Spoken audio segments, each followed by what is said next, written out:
My name is Ethan Carter, and I never imagined my life would take the turns it eventually did.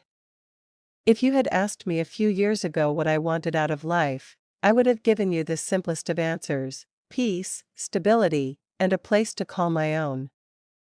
No grand ambitions to conquer the world, no desperate need for recognition, just a quiet life built on hard work and honesty. And for a while, I thought I had exactly that. I lived in Seattle, Washington, in a modest condo in Bellevue. It wasn't glamorous, not by any stretch, but it was mine. Every inch of that place carried the weight of my sacrifices. I had spent 10 years working as an attorney at a small, respectable law firm, stashing away every paycheck, cutting corners, refusing indulgences, just so I could afford that sanctuary. While others my age splurged on the latest cars or flashy gadgets, I drove the same old hatchback I'd bought straight out of law school. Its paint was chipped, the interior smelled faintly of coffee and late-night fast food, but it carried me faithfully through every season. That condo became more than a roof over my head, it was a symbol. A testament that perseverance, no matter how quiet, pays off. And every time I turned the key to step inside, I felt something rare: pride. But pride was never something I found easily in my family. My father, Michael Carter, was a stern man. At 65, his hands still bore the hardened calluses of decades spent repairing engines in a dimly lit auto shop. He wasn't a bad man, but he was demanding, sharp-tongued, and relentless in his expectations. Growing up under his shadow, I always felt like I was being measured against an invisible yardstick, one I never seemed tall enough to meet. Then there was my brother, Dylan. 5 years younger than me, Dylan was the golden child. He had charm that could fill a room, a smile that disarmed suspicion, and an air of confidence that fooled nearly everyone around him. My father adored him. My mother, Patricia, though more gentle, also gravitated toward Dylan's energy. Where my diligence was seen as boring, Dylan's recklessness was romanticized. Where my steady paycheck was considered safe, Dylan's endless promises of success were treated like glimpses of destiny. The truth was, Dylan had no job. Not a real one, anyway.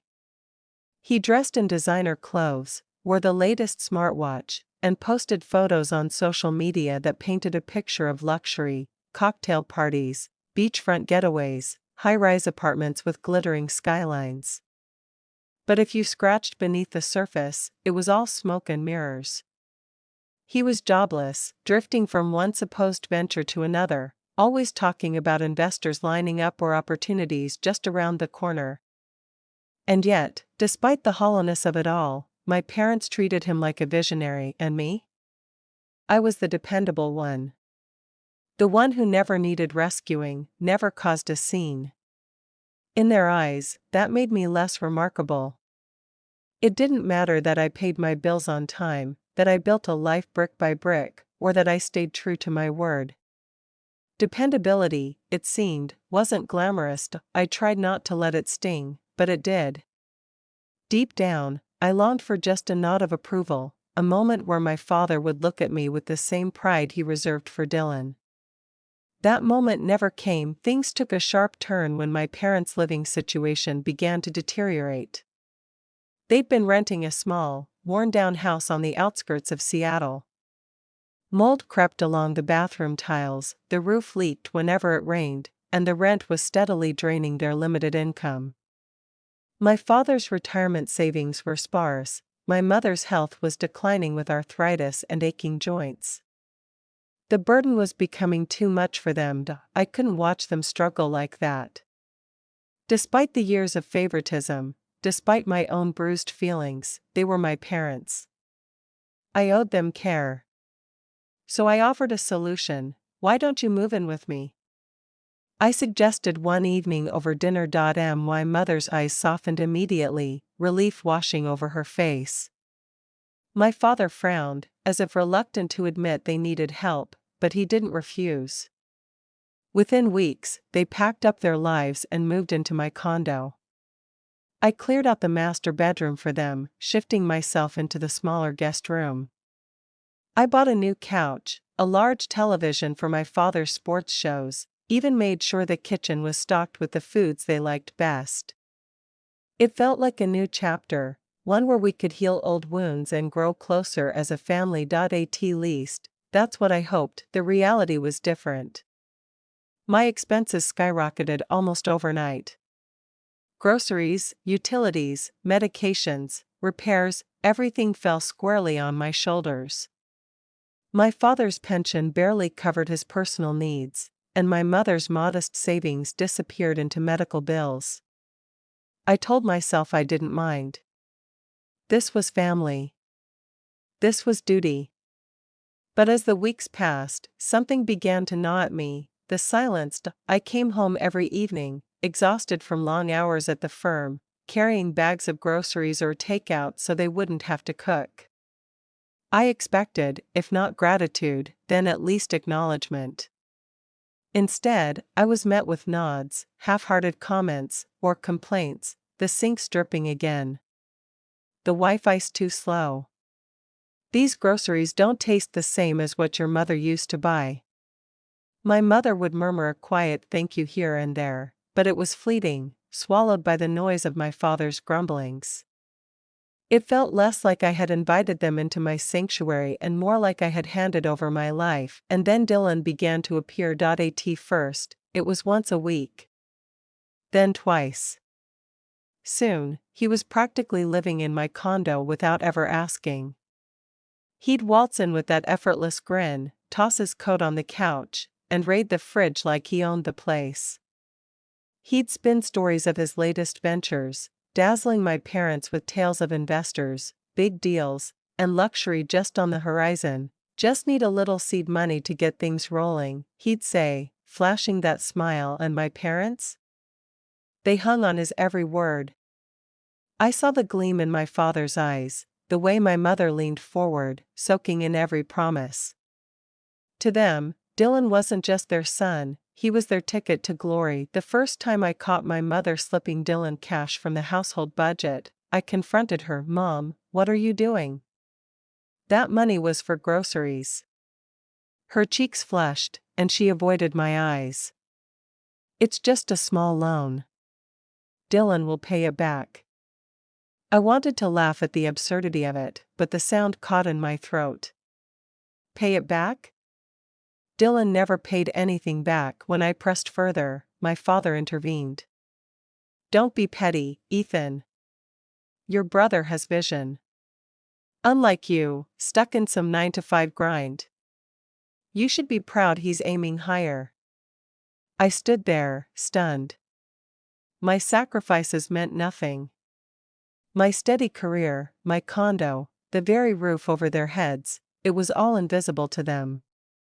Meanwhile, Dylan's fantasies were treated like gospel. The resentment began to build, slow and suffocating. I tried to ignore it, tried to bury it beneath a smile, but the cracks were widening. The breaking point came one evening at dinner. I had just shared a small victory at work, a case I'd won for a client that week. It wasn't earth-shattering, but it mattered to me. Before I could even finish, my father cut in. "Ethan, your brother has an idea. He just needs some capital. $120,000. That's nothing for you, with your steady job. Think of it as an investment in family." I nearly dropped my fork. "What? Dad, I don't have that kind of money to throw around. And even if I did, I wouldn't gamble it on one of Dylan's pipe dreams." The room went silent. My father's face hardened, his jaw tightening. "Don't be selfish. You've got that condo. You could remortgage it. Isn't family worth more than money?" My mother nodded softly, almost apologetically, her eyes pleading with me to agree. Dylan, of course, leaned back with a smug smile, as if victory was already his. I felt the heat rise in my chest. "Family? Is that what you call this? I'm the one keeping this household afloat. I'm the one paying for everything. And you want me to risk the only security I have left so Dylan can chase another fantasy? My father slammed his fist on the table. You're jealous. You've always been jealous of him. Dylan has potential, and you can't stand it. The words cut deep, sharper than I expected. I pushed back from the table, my appetite gone, and walked away. Behind me, I heard murmurs, my mother's quiet voice, Dylan's low chuckle, my father's grumbling. I didn't care that night. Lying awake in my cramped bedroom, I realized something painful. This wasn't just favoritism anymore. This was betrayal. The people I had sacrificed so much for were plotting to take even more, and then, one evening, as I passed the living room, I heard them whispering. I stopped just out of sight, my heart pounding. Once he signs, it'll all be settled, my father said. He won't resist if he's had a few drinks, Dylan added smoothly. My mother said nothing, but her silence was deafening. I stood there frozen, the truth crashing down on me. They weren't just ungrateful. They were planning to take everything, my condo, my sanctuary, my life's work. In that moment, the seeds of betrayal were sown deep in my heart. I knew then that if I didn't protect myself, I would lose everything. And so, quietly, without a word, I began to prepare. The night I overheard their whispers was the night something inside me shifted. Until then, I had tried to make peace with my parents' favoritism. I had told myself that caring for them was my duty, that Dylan's constant presence was just a nuisance I had to endure. But hearing them plot, my father's commanding voice, Dylan's sly confidence, my mother's complicit silence, cut deeper than I thought possible. For hours I sat in my bedroom, staring at the ceiling, feeling as though the walls of my sanctuary had closed in on me. The condo wasn't just a building. It was my sweat, my sacrifices, my freedom carved out inch by inch. And now they wanted to steal it from me, as if all my years of work meant nothing. But I wasn't the naive boy craving my father's approval anymore. I had something they underestimated, resolve. I started small. Quietly. I installed discreet recording devices around the condo, hidden beneath shelves, tucked into lamp bases, even one in the kitchen clock. I bought a tracker that I slipped into Dylan's sleek leather bag when he wasn't looking. Every conversation, every whisper, every trip, documented. My training as a lawyer became my armor. I knew how evidence worked, how to build a case, how to let people trap themselves with their own words, and so, I waited. The opportunity came sooner than expected. My father, always impatient, suggested a celebration dinner the following Friday. His voice was gruff, but beneath it I detected something almost gleeful.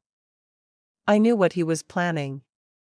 Dylan, the master manipulator, would play host. My mother, as always, would look away. And they would try to get me to sign away my life. That evening, the table was set with unusual care. My mother had prepared roast chicken, potatoes, and all the dishes my father loved. A bottle of expensive whiskey stood in the center, a gift, Dylan claimed, from one of his investor friends. They poured me glass after glass, urging me to drink, to relax, to celebrate. I played along, swirling the amber liquid in my glass, sipping just enough to keep up appearances while letting most of it sit untouched. Ethan, you've worked so hard, Dylan said with a smile that didn't reach his eyes. It's time you let that hard work pay off for the whole family. Don't you think? I chuckled, feigning the slurred laugh of someone tipsy. For the family, huh? My father slid a folder across the table. Just some paperwork. Family business. Nothing complicated. We'll all feel better once it's done. I opened it slowly, my heart pounding. A quitclaim deed, transferring the condo into Dylan's name. The audacity was breathtaking. I looked at their faces, my father's expectant glare, Dylan's smug grin, my mother's downcast eyes, and felt both fury and clarity. I picked up the pen, my hand trembling just enough to mimic drunkenness, and scrawled a signature. But I left small anomalies, subtle differences in the way I wrote certain letters, details that any handwriting expert could later use to prove duress. They cheered as if victory was theirs. I smiled, raised my glass, and toasted to their supposed success, my recorder silently capturing every word. In that moment, they thought they had won. But in reality, they had walked straight into the trap I had set. The days that followed were like watching a play unfold. My trackers revealed their movements, meetings with real estate brokers, discussions about selling the condo for nearly $500,000, whispered plans about moving to Florida to start fresh. Dylan promised them a new life, while I, in their eyes, had become expendable. And then, one afternoon, I returned home to find the condo eerily silent. Their belongings were gone. On the kitchen counter lay a note, "Gone for a short trip. Back soon." But I knew better.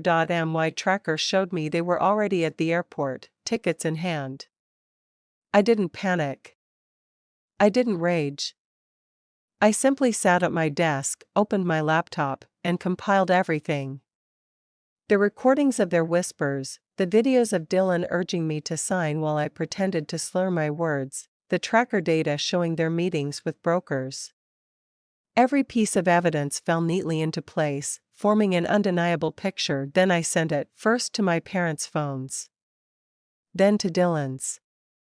Then, with a steady hand, to a trusted colleague at the firm, a sharp attorney named Sophia who had always been both a mentor and a friend. Within hours, my phone lit up with calls. My mother's trembling voice begged for forgiveness. My father's anger cracked into desperation. Dylan didn't call at all. Instead, his silence said everything. Days later, the truth unraveled. The condo had been sold, yes, but Dylan had vanished with nearly all the money, leaving my parents stranded. $430,000 disappeared into thin air. The buyer, realizing the sale was tainted with fraud, threatened legal action. My parents returned to Seattle, broken and bedraggled, their dreams of Florida sunshine replaced with the grim reality of betrayal. I will never forget the sight of my father that day. The man who had always seemed unshakable looked smaller, as if years had been stripped from him overnight. My mother's eyes, once warm, now brimmed with guilt. They admitted everything: how they believed Dylan's promises, how they thought they were securing a better future, how they never imagined he would abandon them too. And me? I listened. I listened as they confessed, as they cried, as they begged. But I didn't offer comfort. "You chose him over me," I said quietly. "You chose lies over truth. And now you want me to save you from the consequences?" They said my words were harsh. Maybe they were. But they were also true. I didn't turn them out onto the street. I'm not cruel. But I made it clear, the condo was mine, my life was mine, and the boundaries they had crossed could never be undone. I helped them secure a small rental, nothing luxurious, but safe. Beyond that, I stepped back. It wasn't easy. The guilt tugged at me, as it always does when family is involved. Nights alone in my condo felt heavier now, the silence carrying echoes of laughter that had turned to betrayal. But slowly, I began to heal. I poured myself into work, not as an escape but as a rebuilding. My cases grew more significant, my confidence steadier. Sophia, the colleague who had helped me, became a close friend, her encouragement reminding me that not all bonds are toxic. Some people choose loyalty, not because they're bound by blood, but because they see your worth. One evening, months later, I stood by the window of my condo, the city lights flickering in the distance. I thought about everything I had lost, but also everything I had gained. I had learned that family is not defined by blind loyalty or obligation. True family, whether by blood or by choice, respects you, supports you, and values your integrity. My parents had fallen victim to their own favoritism, and Dylan had vanished into the world he always claimed to belong to. Maybe he'd resurface one day. Maybe not. But I no longer cared, the scars remained, yes. But scars are proof of survival, and so, I made a promise to myself. A promise that I would no longer let guilt chain me, no longer let toxic loyalty dictate my choices. I would live authentically, value the people who valued me, and guard the sanctuary I had built. The betrayal that once threatened to break me had instead become the fire that forged my resilience. As I tell you this, I don't want you to feel pity. I want you to see the lesson I learned through pain, that trust, once broken, can't always be repaired, but self-worth can always be reclaimed. That setting boundaries is not selfish, it is survival. And that sometimes, letting go of those who hurt you is the only way to find peace. So if you ever find yourself in a place where love feels like manipulation, where loyalty feels like a trap, remember my story. Remember that it's okay to walk away because in the end, justice isn't about revenge. It's about honoring your own value, even when those closest to you don't. And when you do, you'll find something greater than approval, you'll find freedom.